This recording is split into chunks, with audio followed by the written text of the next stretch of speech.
Greetings students and welcome to Queerology 3A. I am Professor Femmy Succ and I will be discussing about I dropped my chalk, the Femboys. And the fundamental definition of what a femboy is. So, by definition, a femboy is a cisgender male.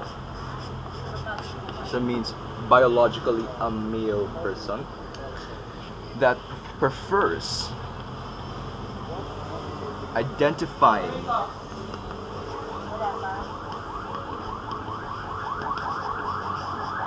or actually not identifying but rather presenting as the female gender. So they look feminine in nature and they are cute boys.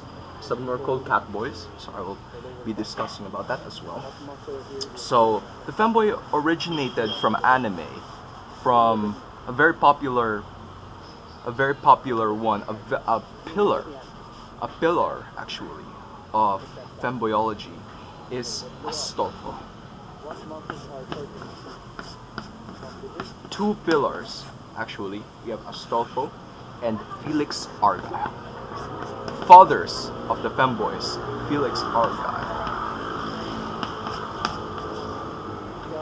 We can all agree that these two are the fathers of femboyology, or of the femboys, the ones that inspired real life people to start acting feminine, real life boys. And that is why these two are the pillars or foundations of all things femboy. And it is important to research about these guys. That will be your first assignment for this course. Research on Astolfo and Felix Argyle. I will discuss them in detail in a different lecture.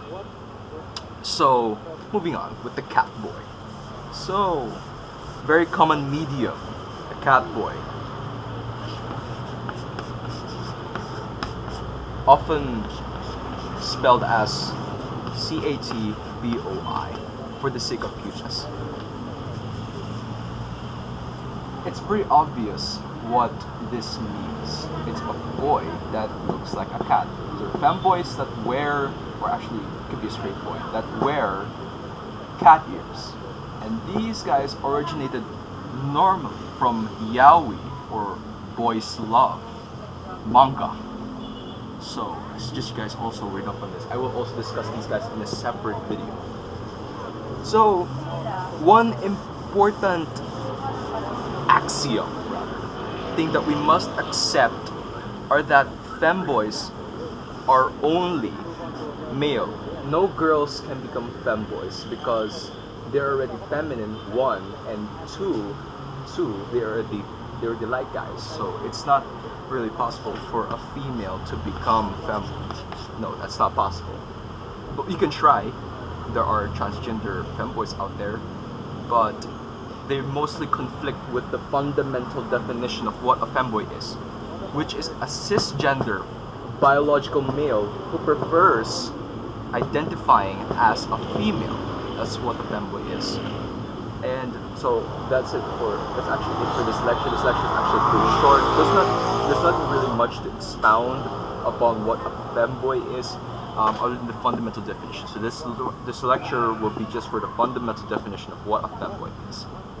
And the next lecture, we will go in depth at who exactly were Astolfo and Felix Argyle. And the next lecture after that will be me expounding on the fundamental axiom of femboyology.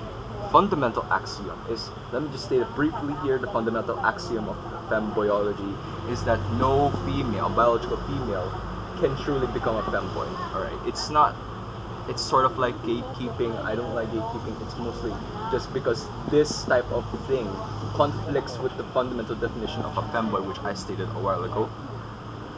So, since there's nothing really much to copy from this, I won't be releasing lecture notes. But if I think I have time to do that, I will release lecture notes if possible. And if, yeah. after I discuss about the two important pillars of Femboys, please put it on your calendar that I will be discussing about the Catboy in detail. After the Catboy, we're going to start talking about twinks and the bussy. One of the most fundamental things to study about in Femboyology is the bussy. And that is what we're going to be discussing in the near future. So I guess this is it for the introduction to Femboys. I'm Professor Femmy Succ, and I'll see you guys in the next lecture. Thank you for watching.